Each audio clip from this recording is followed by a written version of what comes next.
Saya percaya bahwa tahun ini bukan tahun yang mudah bagi dunia, tapi bagi anak-anaknya yang tinggal dalam hadiratnya, saya percaya tahun ini tahun jarahan. Amin, saudara. Setiap kali orang Israel dikepung oleh musuh-musuhnya, maka itu berarti ada dua pilihan yang sebenarnya mereka hadapi. Pilihan yang pertama adalah kalau mereka tidak bersandar pada Tuhannya, mereka akan dikalahkan, mereka akan ditawan, dan mereka akan dihancurkan. Dan beberapa kali mereka mengalami itu. Tapi ketika mereka bersandar kepada Allahnya, saya mau katakan buat saudara, setiap serangan dan kepungan musuh, itu berarti jarahan yang Tuhan sediakan bagi mereka. Ada dua macam orang Kristen, saya sering kali katakan. Yang pertama, orang yang hidup bergantung karena kerja keras, karena usaha, karena human effortnya, karena kemauan dan upaya manusiawinya. Tapi juga ada orang-orang Kristen yang hidup berdasarkan oleh karena anugerah Allah semata-mata. Di rumah saya anjurkan saudara baca dua pasal ini dari kitab Nabi Yesaya pasal 36 dan pasal 37. Ada kisah menarik tentang Raja Hizkia yang pada waktu itu diserang oleh musuhnya orang-orang Asyur.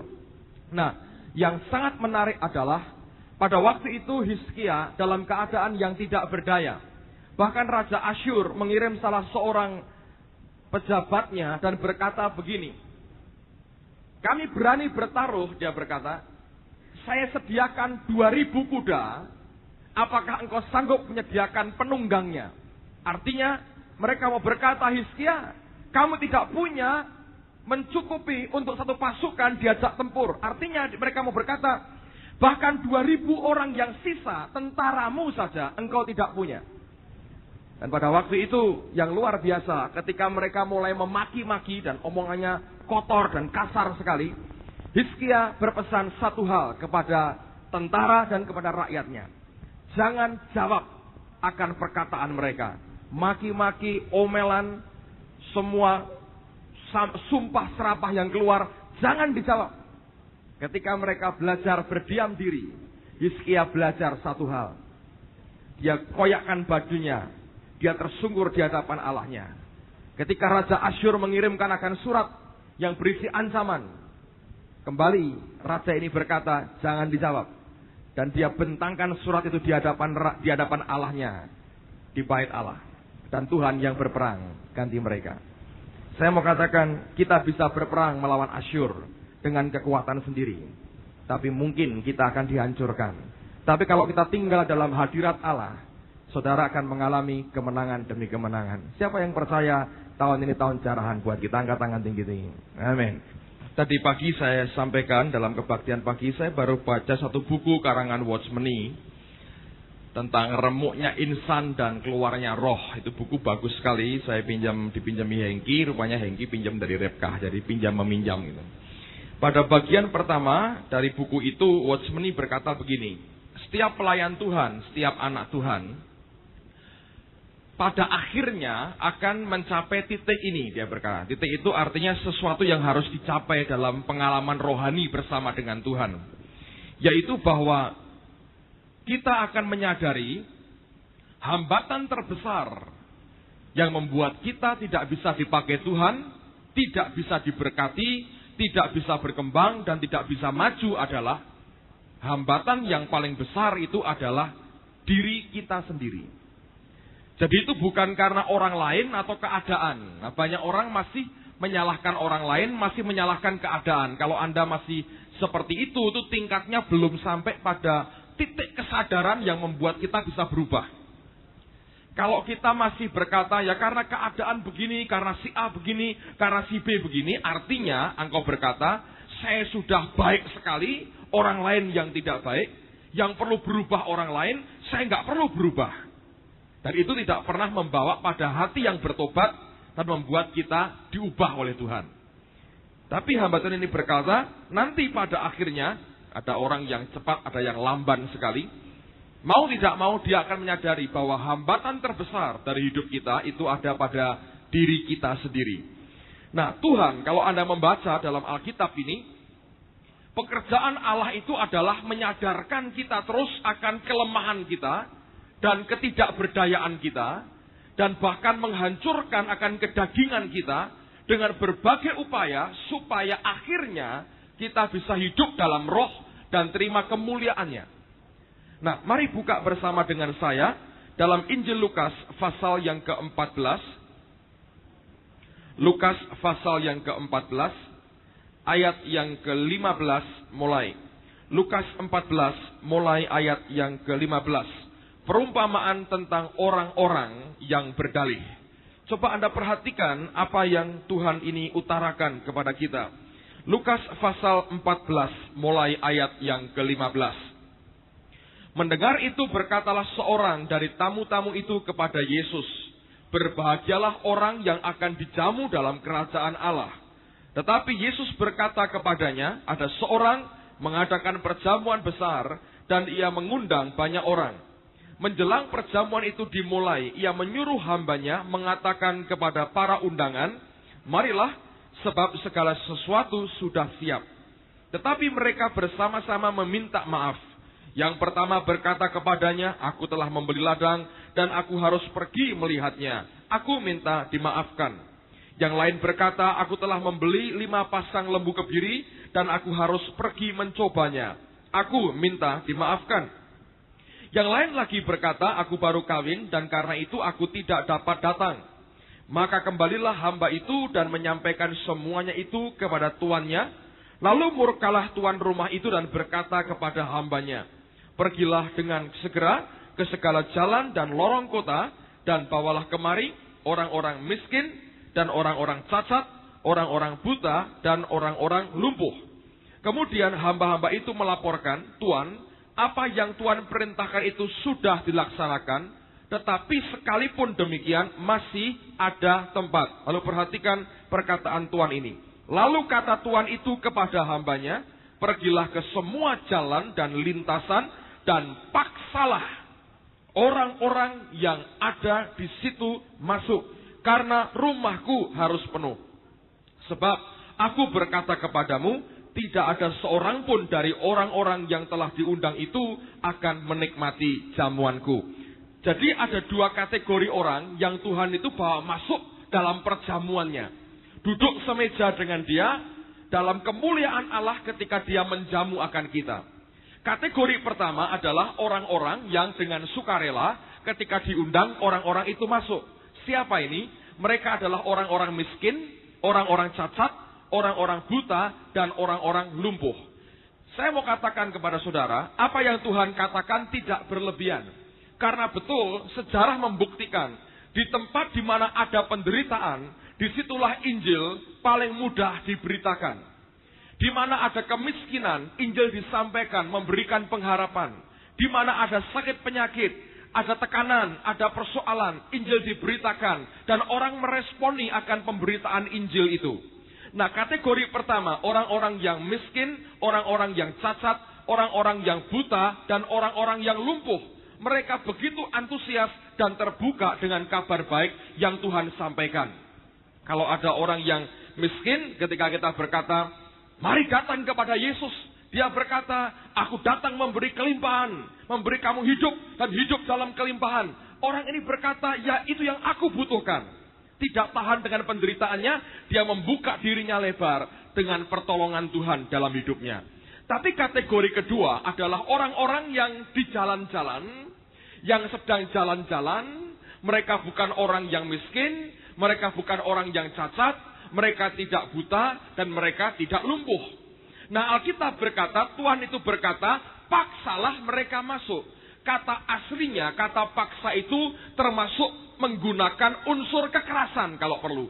Paksa mereka supaya mereka bisa masuk. Nah, dalam kerajaan surga, kategori kedua ini termasuk kategori yang paling besar.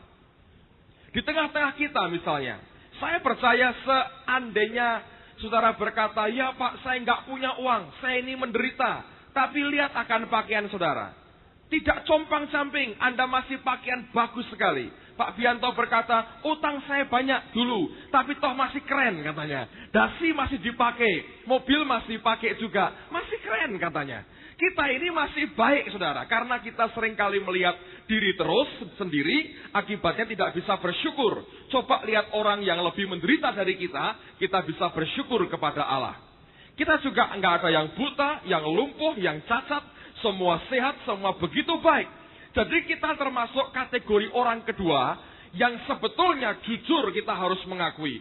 Untuk kita bisa masuk dalam kemuliaannya, untuk kita bisa tinggal dalam hadiratnya, duduk makan semeja dengan Tuhan, meninggalkan semua hal yang duniawi, itu dibutuhkan kata dipaksa dalam kehidupan kita.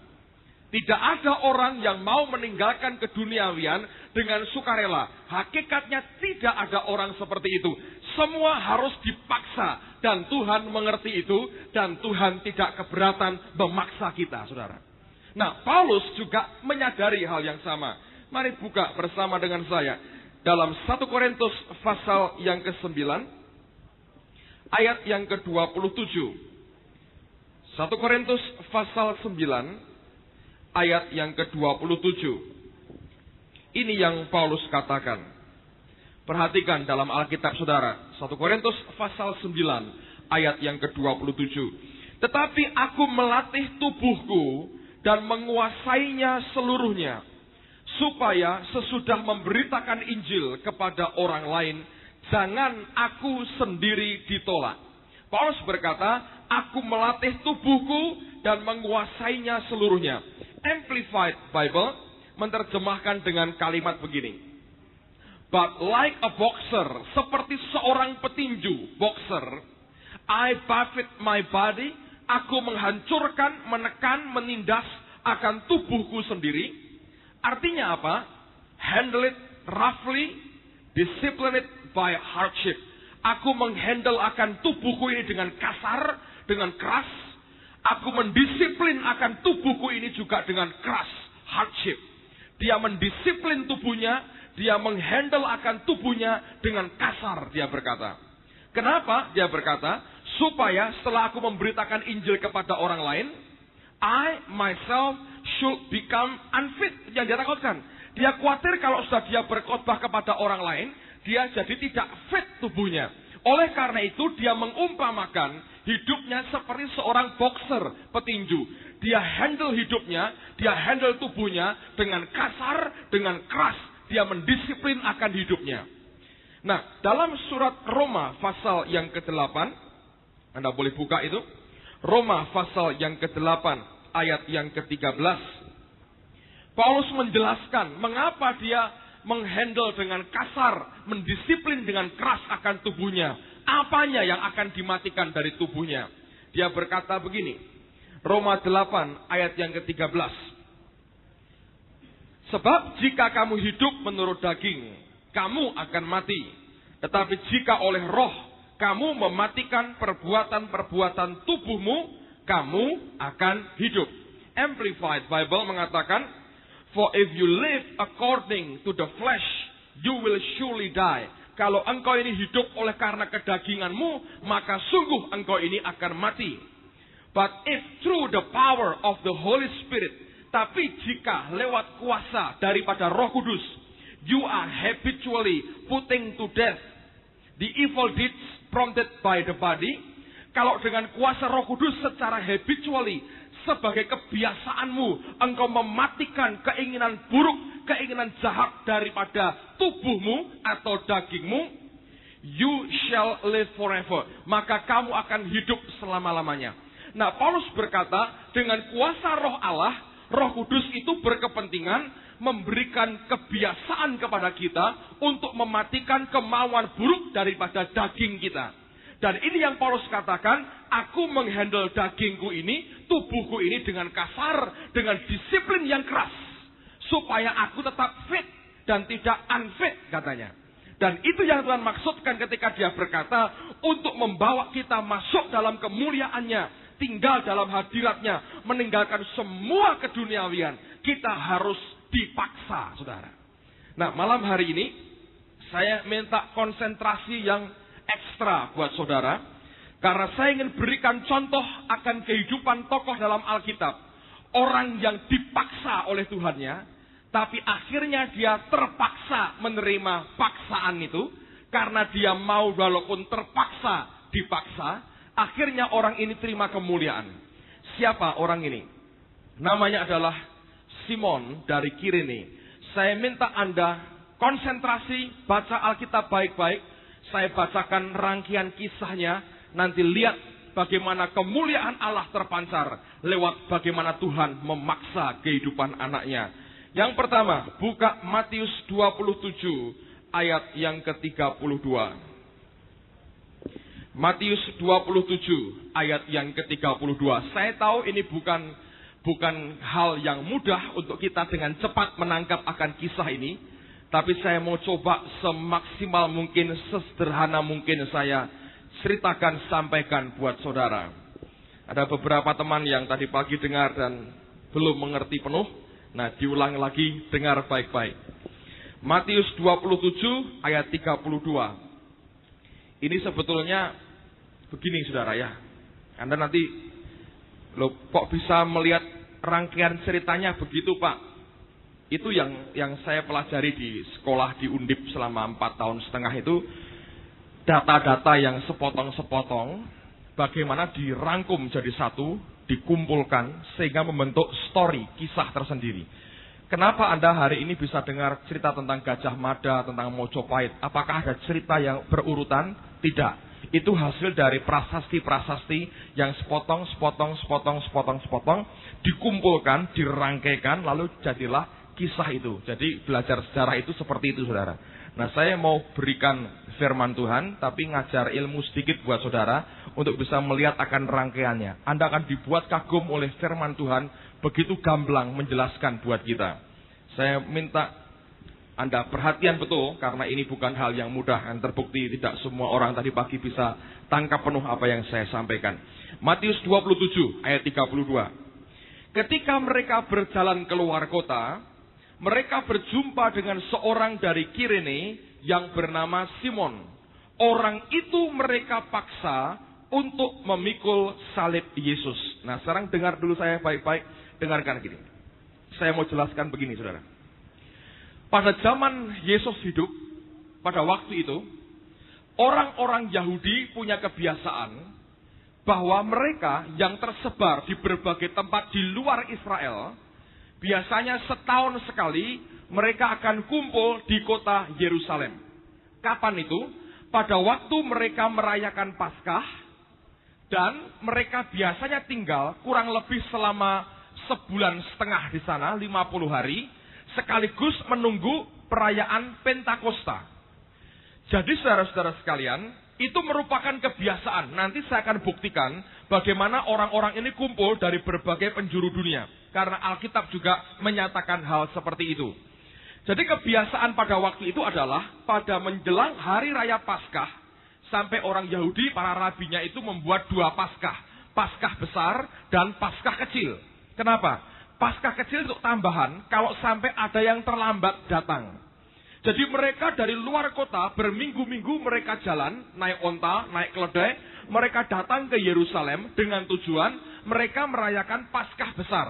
Kalau sampai terlambat, mereka ikut Paskah susulan, Paskah kecil.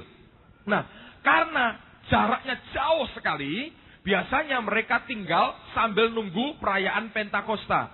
Supaya waktunya itu cucuk gitu saudara. Sudah jauh-jauh datang, baiklah tinggal beberapa saat supaya bisa ikut Pentakosta sekalian.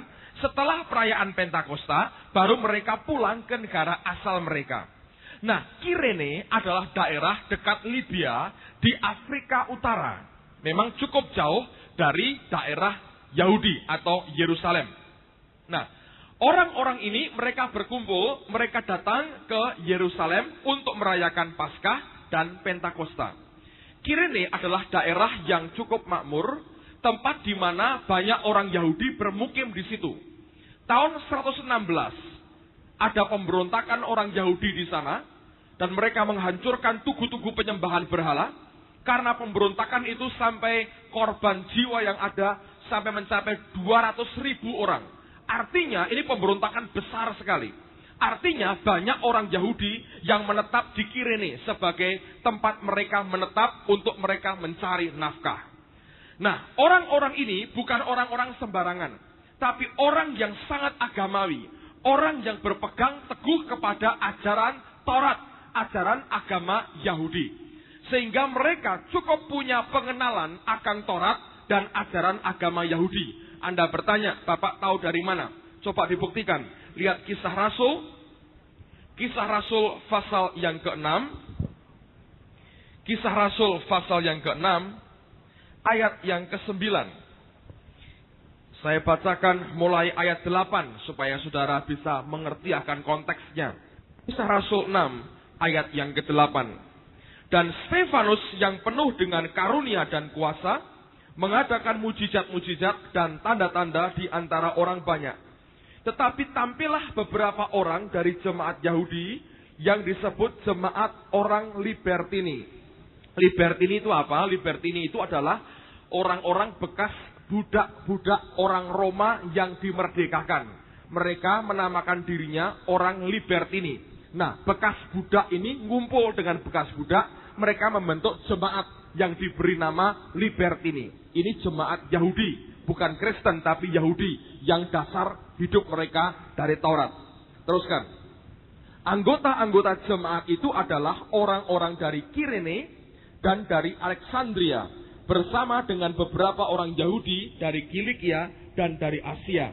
Orang-orang itu termasuk yang dari Kirene tadi bersoal jawab dengan Stefanus, tetapi mereka tidak sanggup melawan hikmatnya dan roh yang mendorong dia berbicara. Jadi kalau mereka berani berdebat dengan Stefanus, artinya mereka punya dasar, fondasi, Taurat mereka cukup baik. Daerah Kirene bukan daerah di mana Yahudi terlalu kecil dan bisa dilupakan, tidak mungkin. Daerah di mana banyak orang Yahudi tinggal, disitulah Simon ini berasal, saudara. Nah, sekarang kembali kepada Markus pasal yang ke-27 tadi. Alkitab berkata, pada waktu itu Simon sedang dalam perjalanan menuju ke kota Yerusalem. Tujuannya jelas sekali. Dia berkata, aku akan datang ke Yerusalem untuk beribadah menyembah kepada Allah. Aku bukan datang untuk piknik atau tengok saudaraku. Dia datang sebagaimana kerombongan yang lain, bahwa aku akan datang untuk menyembah kepada Allah. Dia tidak pernah kenal dengan Yesus, tidak pernah jadi simpatisan, apalagi jadi muridnya. Alkitab berkata, dengan rombongan orang-orang Kirene yang lain, dia datang ke Yerusalem. Alkitab berkata, dia baru datang dari luar kota, dari negeri asalnya. Nah, waktu orang ini masuk ke kota Yerusalem, sebelum dia masuk, di jalan, ia berpapasan dengan rombongan orang Romawi yang akan menyalibkan Yesus. Nah, rupanya Tuhan Yesus sudah semalaman dihajar, fisiknya tidak tahan lagi. Beberapa kali Alkitab berkata ketika dia pikul salib, dia sampai terjatuh. Nah, orang Roma tahu kalau dipaksa terus, Yesus akan mati di jalan sebelum disalibkan. Dan mereka tidak mau itu. Jadi mereka berpikir bagaimana caranya untuk menghemat tenaganya Yesus yang tinggal sedikit tadi. Nah, waktu rombongan mereka bertemu, diperkirakan oleh banyak orang, orang ini pasti tinggi dan tegap badannya. Kalau kurus dan kecil, saudara, suruh mikul salib, begitu mikul, klak, klak, tulang patah 3, kira-kira gitu. Kalau ini orang yang kekar, logik sekali, disuruh mikul salib yang sekian puluh kilo banyaknya. Jadi ada orang kurus itu ada baiknya, saudara. Kalau pas kena rodi-rodi kerja paksa, nggak akan kena, saudara ya. Mungkin bagian dapur umum gitu, saudara. Nah, lalu kemudian ketika mereka melihat Simon, secara manusia tidak tahu kenapa, tapi saya percaya Tuhan tahu kenapa. Alkitab berkata, orang-orang Roma ini menahan Simon dan dipaksa memikul salibnya Yesus. Digunakan kata dipaksa, bukan sukarela. Tidak pernah diomongi begini. Oh, Anda bernama siapa? Kata orang Roma. Nama saya Simon. Bisakah minta tolong memikul salib? Nggak ada begitu, saudara. Ya. Atau tidak juga begini. Berapa ongkosnya mikul salib sampai Golgota? Per kilonya berapa rupiah? Enggak juga begitu. Alkitab berkata ditahan dan dipaksa. Itu bukan sesuatu yang sukarela, tapi terpaksa. Sekarang Anda bayangkan, bukan hanya dipaksa mikul salib, Lukas memberikan penjelasan yang lebih lengkap. Buka coba Lukas pasal yang ke-23. Lukas 23 ayat yang ke-26. Lukas 23 ayat yang ke-26. Alkitab berkata demikian. Ketika mereka membawa Yesus, mereka menahan, ini bukan sukarela, menahan seorang yang bernama Simon dari Kirene yang baru datang dari luar kota. Lalu diletakkan salib itu di atas bahunya.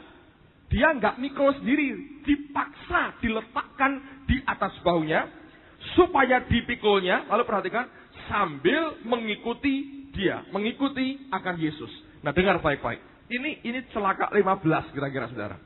Ini orang datang ke Yerusalem tujuannya beribadah. Murni hatinya berkata, aku mau menyembah kepada Allah. Anda bayangkan, motivasinya jelas. Aku mau datang menyembah kepada Allah. Tapi sambutan Tuhan yang pertama, waktu dia memasukkan kakinya di Yerusalem, tidak seperti Daud. Ku masuki gerbangnya dengan hati bersyukur. Tidak berlaku buat Simon. Ketika dia baru menginjakkan kakinya di Yerusalem, dia pikir akhirnya aku sampai juga, aku mau menyembah kepada Allah. Tuhan yang mau disembah sudah menyambut dia dengan hangat. Apa itu? Dipaksa pikul salib. Alkitab nggak berkata, lalu Simon mengangkat salib itu. Oh tidak, saudaraku.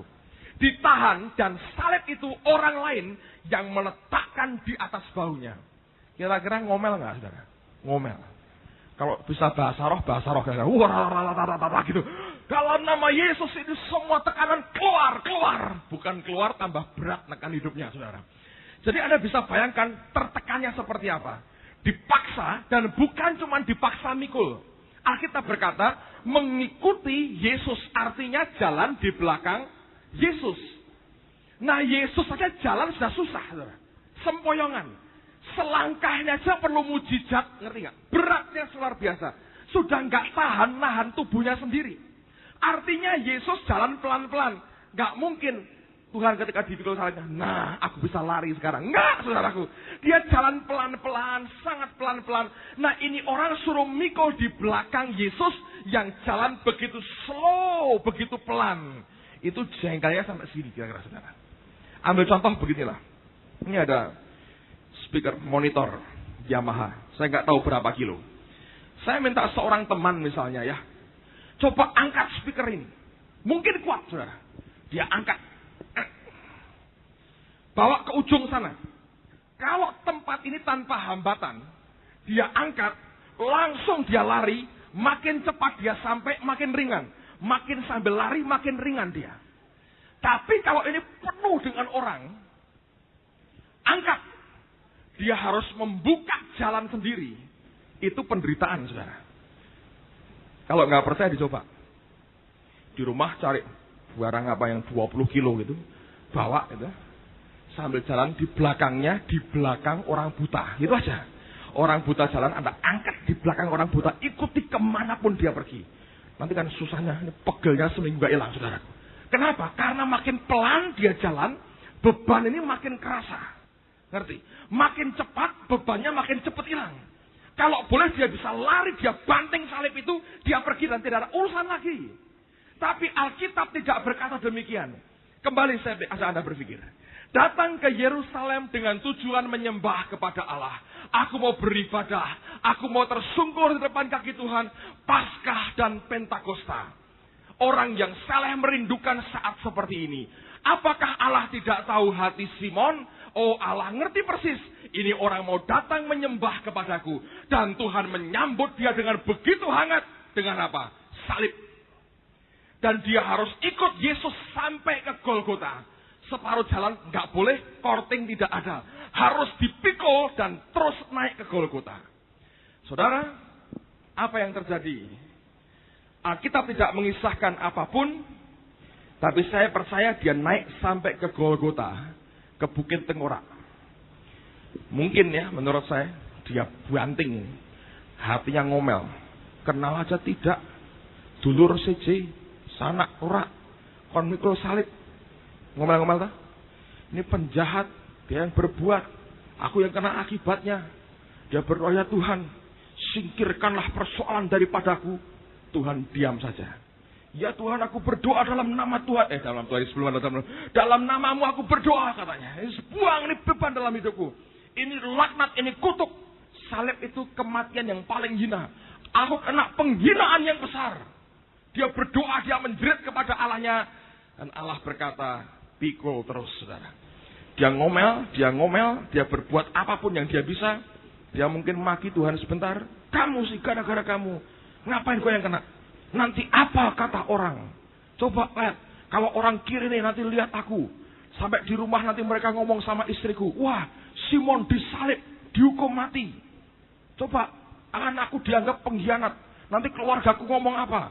Waduh, Simon bukannya menyembah Tuhan Paskah, malah mati konyol di Yerusalem. Apa kata orang?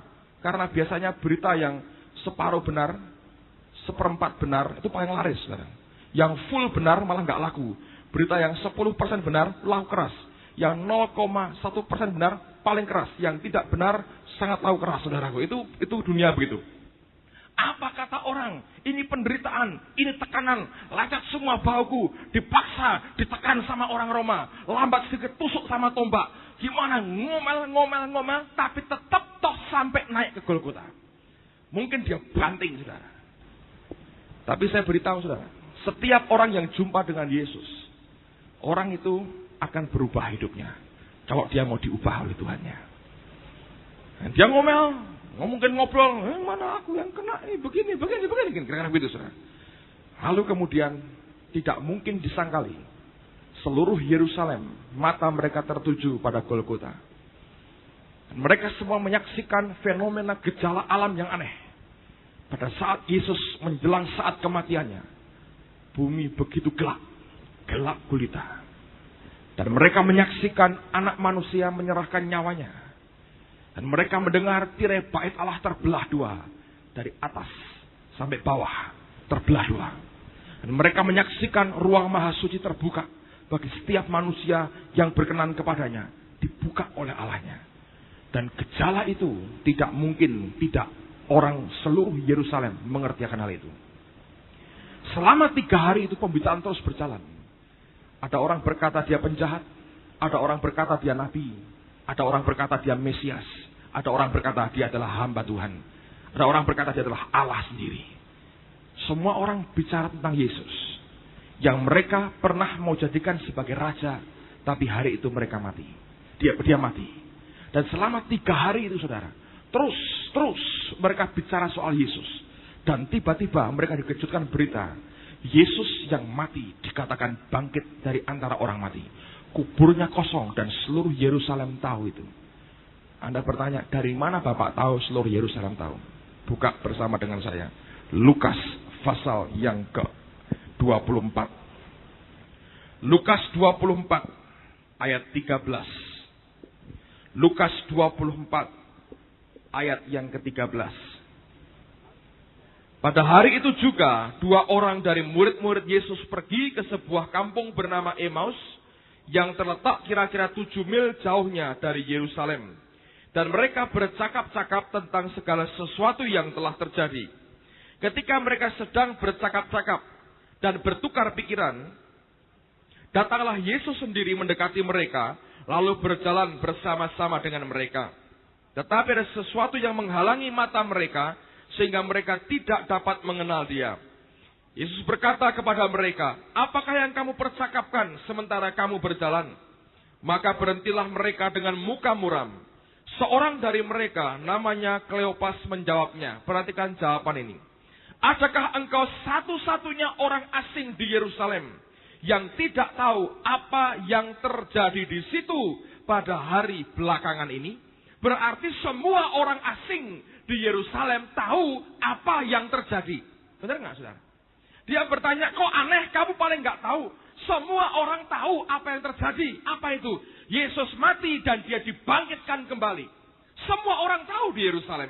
Semua orang asing tahu. Berarti Simon dari Kirene juga ikut tahu, saudara. Dan berita itu terus berkembang sampai tiba hari raya Pentakosta. Pada waktu itu roh Allah dicurahkan, para rasul mulai berbicara dalam bahasa yang asing, dan Alkitab berkata demikian. Buka Kisah Rasul pasal yang kedua. Kisah Rasul pasal yang kedua. Saya akan lompat, perhatikan mulai ayat yang kelima.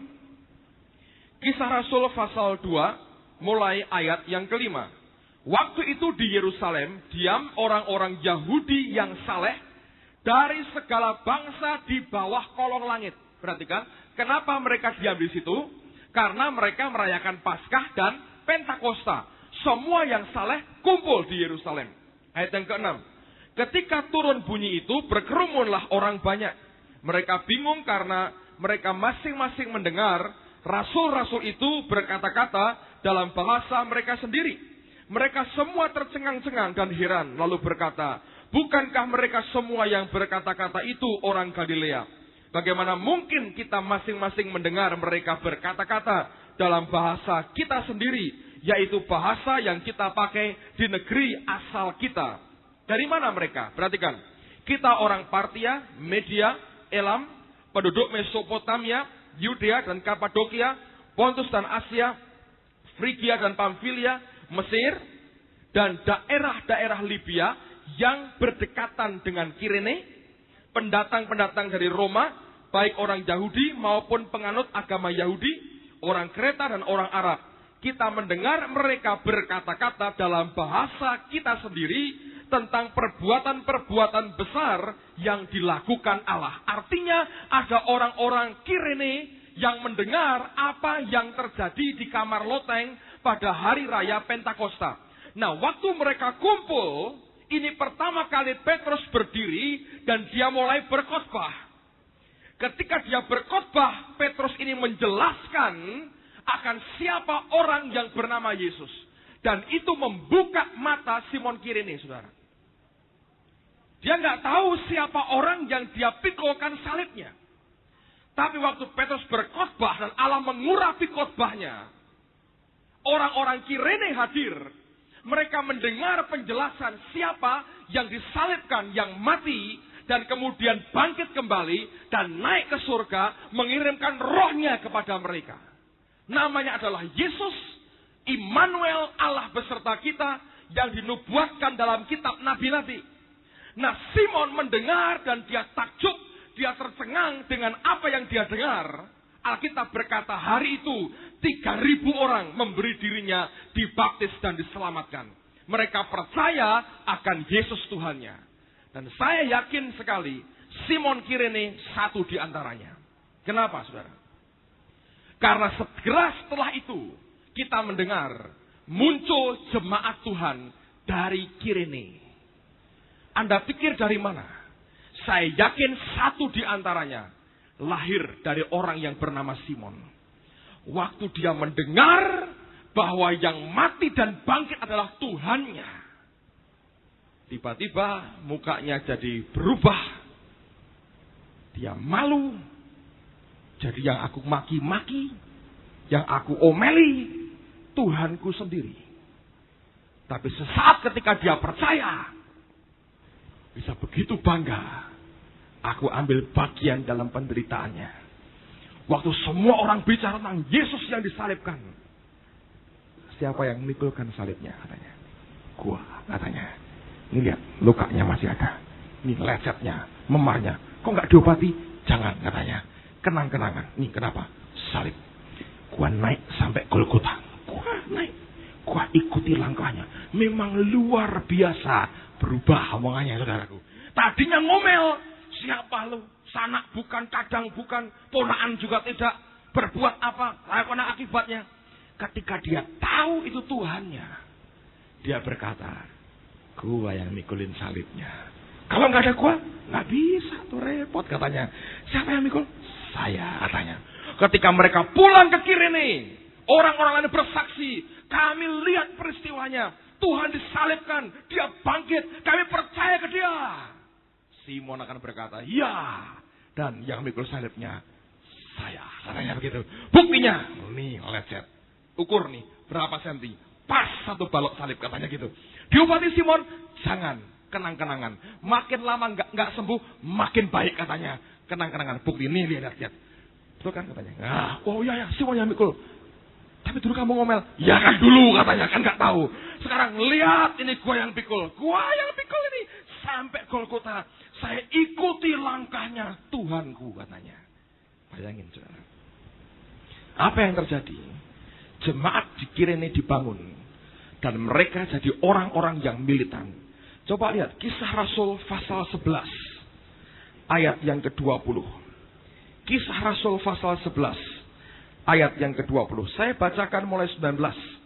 Supaya tahu konteksnya. Pasal 11. Ayat 19. Sementara itu banyak saudara-saudara telah tersebar karena penganiayaan yang timbul. Sesudah Stefanus dihukum mati. Mereka tersebar sampai ke Fenisia, Siprus, dan Antioquia. Namun mereka memberitakan Injil kepada orang Yahudi saja. Akan tetapi, perhatikan. Di antara mereka ada beberapa orang Siprus dan orang Kirene yang tiba di Antioquia dan berkata-kata juga kepada orang-orang Yunani dan memberitakan Injil bahwa Yesus adalah Tuhan dan tangan Tuhan menyertai mereka dan sejumlah besar orang menjadi percaya dan berbalik kepada Tuhan. Luar biasa nggak? Jemaat yang militan, yang lain hanya berani ngomong kepada orang Yahudi, orang Siprus dan orang Kirene bicara kepada orang Yunani di luar orang Yahudi. Dan Alkitab berkata tangan Tuhan menyertai mereka dan banyak orang yang percaya. Lihat pasal yang ke-13 ayat yang pertama. Muncul seorang guru.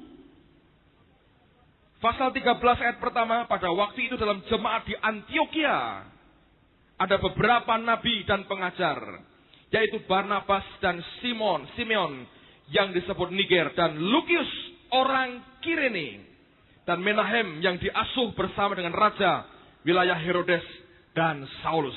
Muncul nabi dan pengajar di antara mereka, namanya Lukius, itu orang Kirene. Dari mana jemaat dimulai? Ketika rombongan Kirene pulang, termasuk Simon dari Kirene, waktu mereka memberitakan Injil kepada mereka, tanda luka karena pikulan salib yang dia buat dipaksakan di atasnya, membuktikan aku ambil bagian dalam penderitaan Tuhanku. Aku naik sampai ke Golgota, sampai ke Bukit Tengkorak. Aku ikut bersama dengan Tuhanku. Aku ikut di belakangnya. Aku ikuti langkahnya, sekalipun lamban dan karena terpaksa, dia berkata. Tapi kami jadi saksi, dia bangkit dari antara orang mati, dan kami terima rohnya. Dan jemaat dibangun, saudara. Dan bukan hanya itu. Bukan hanya itu. Yang luar biasa, Allah meninggikan akan keluarganya. Buka Markus pasal yang ke-15. Markus pasal yang ke-15. Ayat 20b dan ayat yang ke-21. Markus 15. Ayat 20b dan ayat yang ke-21. Kemudian Yesus dibawa keluar untuk disalibkan. Pada waktu itu lewat seorang yang bernama Simon, orang Kirene. Lalu Markus memberi tambahan penjelasan. Ayah Alexander dan Rufus yang baru datang dari luar kota. Dan orang itu mereka paksa untuk memikul salib Yesus. Dengar dulu saudara. Injil Markus ini pertama-tama ditulis. Maksud pertamanya ditujukan untuk jemaat Tuhan di kota Roma. Nah, orang-orang Roma punya beberapa sosok guru rohani dalam jemaat Tuhan di sana. Dua di antaranya yang paling terkenal adalah Alexander dan Rufus. Sehingga kalau Injil Markus ini sampai ke orang Roma, mereka mendengar kata Simon orang Kirene, mereka tidak kenal. Tapi kalau mereka mengatakan, diberitahu bahwa itu ayahnya Alexander dan Rufus, semua orang kenal siapa Alexander dan Rufus. Dua orang ini tokoh gereja di Roma. Jadi sebetulnya karena Simon Kirene terpaksa taat sampai Golgota. Bukan hanya jemaat dibentuk, tapi lebih daripada itu, dua orang anaknya diangkat Tuhan tinggi. Jadi begini analoginya saudara. Supaya gampang ini ya. Tadi pagi saya gunakan ilustrasi yang sama. Ada orang tanya, kenal enggak dengan saudara Bambang misalnya? Bambang siapa? Banyak orang pakai nama Bambang. Nama ini baik, banyak orang pakai. Oh itu Bambang anaknya Presiden Soeharto. Nah, yang terkenal kan Presiden Soehartonya. Semua orang kenal Presiden Soeharto. Jadi nama anaknya disangkutkan dengan nama bapaknya. Kenapa? Untuk memberikan penjelasan. Karena nama bapaknya yang terkenal. Demikian juga dengan orang-orang Roma. Yang terkenal itu Alexander dan Rufus. Simon nggak ada orang ngerti. Waktu Markus menulis, dia menjelaskan. Itu loh, yang mikul salib Yesus itu bapaknya Alexander dan Rufus. Loh, itu kan bapaknya koncone dhewe katanya begitu. Nah, dengan begitu mereka tahu, saudara. Ini adalah ayah dari dua orang tokoh gereja mereka sendiri.